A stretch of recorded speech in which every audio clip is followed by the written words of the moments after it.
बिस्मिल्लाहिर्रहमानिर्रहीम। ये जो एक हंगामा चल रहा है कि लॉ कमीशन का क़याम किया गया है और मुस्लिम पर्सनल लॉ बोर्ड में मुदाखलत की जो गुफ्तगू की जा रही है, ये गहरी सोची समझी साजिश के तहत हो रहा है। क्योंकि जिस वक्त से नरेंद्र मोदी की हुकूमत आई है कि इनके ऊपर आरएसएस का दबाव है कि कॉमन सिविल कोड की बात की जा रही है। पहले तो कई लोगों को ये बात नहीं मालूम कि आखिर ये मुद्दा है क्या और बहस क्या चल रही है।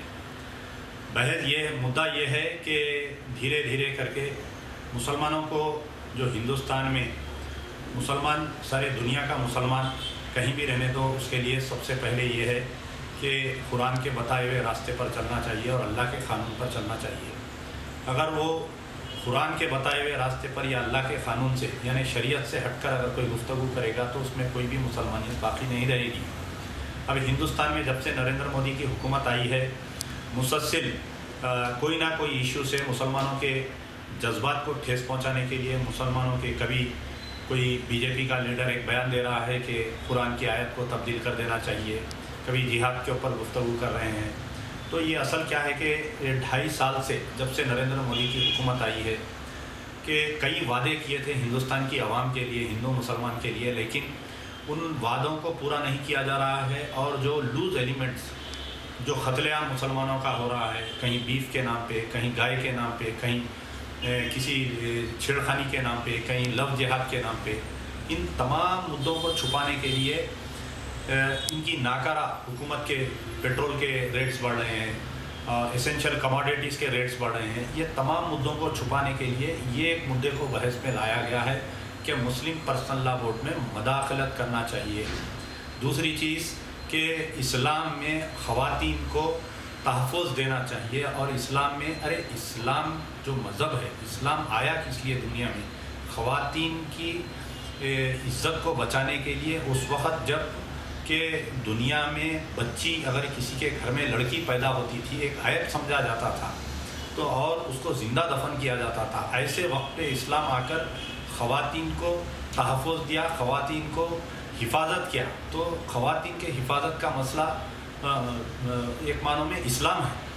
और वो शख्स आज मुसलमानों की ख़वातीन के बारे में बात कर रहा है कि जो ख़ुद अपनी बीवी को, अपनी ख़वातीन को उसको पूरा नहीं कर सका, उसको छोड़कर आज वो अकेला रह रहा है। तो जो शख्स अपनी बीवी को उसका हिस्सा नहीं दे सका, उसको दूसरे ख़वातीन के बारे में बात करने का कोई उसको इजाज़त नहीं है।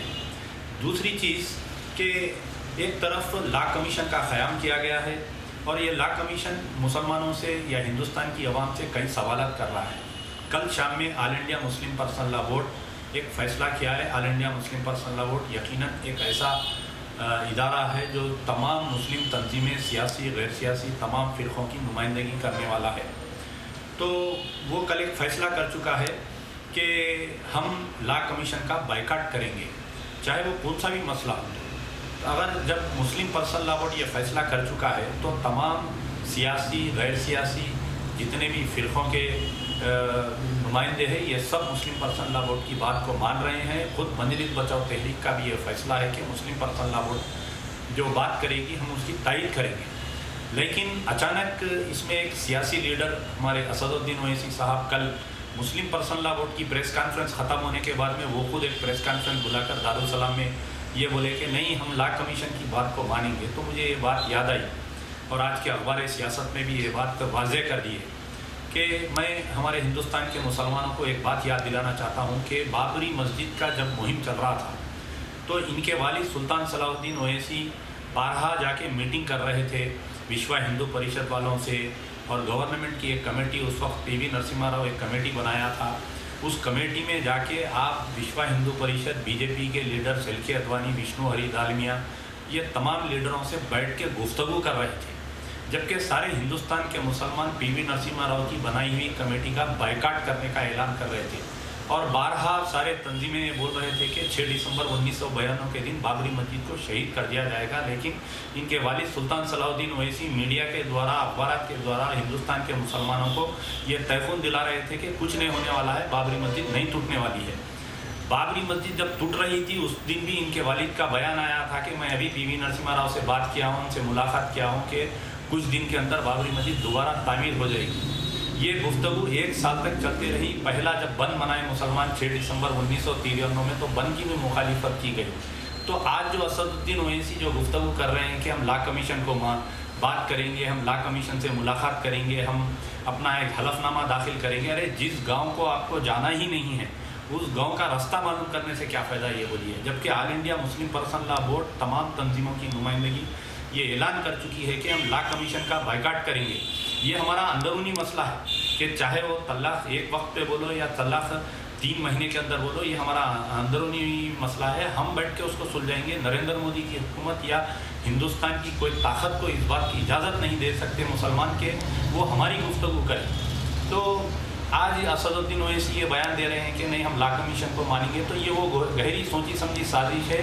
ये आरएसएस और बीजेपी के आलाकार की हैसियत से गुफ्तगू कर रहे हैं। जिस तरीके से इनके वालिद सुल्तान सलाहुद्दीन ओवैसी जो गुफ्तगू करते थे बाबरी मस्जिद के जो मूवमेंट चल रहा था, तो आज ये आप लॉ कमीशन में अगर अपना हलफनामा देने के बावजूद भी अगर मुस्लिम पर्सन लॉ बोर्ड में अगर तब्दीली आ गई तो आप जब क्या करते हैं ये बताइए। एक मुसलमान की हैसियत से हम all India Muslim person law board के फैसले को हम मानते हैं। कल जो फैसला किया गया है कि जो लॉ कमीशन का बायकाट करेंगे all India Muslim person law board, उसमें मजलिस बचाओ तहरीक भी हम आपके साथ शाना बा शाना हम आपके साथ है। दुनिया की मुसलमान हर वो चीज़ बर्दाश्त कर सकता है, अपनी जान दे सकता है, अपनी माल दे सकता है, अपनी औलाद को कुर्बान कर सकता है, अपनी हर वो चीज़ कुर्बान करने के लिए तैयार है, लेकिन शरीयत में मदाखलत की गुफ्तगू नहीं की जा सकती। ये हिंदुस्तान आज़ाद होने से पहले मुस्लिम पर्सन लॉ बोर्ड बना है। मुस्लिम पर्सन लॉ बोर्ड 1937 में बना। हिंदुस्तान का कॉन्स्टिट्यूशन बाद में बना, और हिंदुस्तान का कॉन्स्टिट्यूशन बनाते वक्त भीमराव अम्बेडकर तमाम मज़हब को, सिर्फ मुस्लिम नहीं, अरे आप तब्दीली अगर करना चाह रहे हैं तो आज की तारीख में हिंदुइज़्म में सती आज भी जारी है। आप सती को मर्द के साथ औरत को जिंदा जलाने की बात की जा रही है। आज भी हिंदुइज़्म में अनटचेबिलिटी, आप हिंदुस्तान के कई गाँव में जाइए, आप आज उनके मंदिर में कम जात वाला अंदर जा नहीं सकता, कोई SC ST मंदिर में अंदर दाखिल नहीं हो सकता। तो आप अपने गिरेबान में झांक कर देख लीजिए। मैं RSS के सरबराह और नरेंद्र मोदी प्राइम मिनिस्टर से मेरी एक सवाल है कि आप अपने गिरेबान में झांक कर देख लीजिए कि आपके अंदर कितने खामियां हैं। तो चाहे कोई भी मसला रहो, चाहे वो निकाह का मसला रहो, तलाक का मसला रहो, खुला का मसला रहो, विरासत का मसला रहो, कोई भी रहो, हम हमारी शरीयत जिस बात की इजाज़त देती है हम उसी को मानेंगे।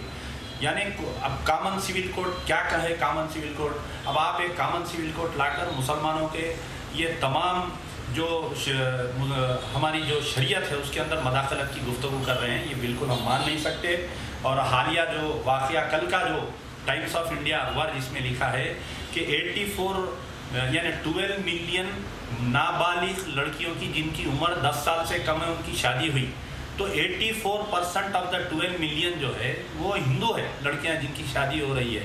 तो अब यहाँ पर जो बाल विवाह का मसला है सबसे ज़्यादा हिंदुइज़्म में चल रहा है।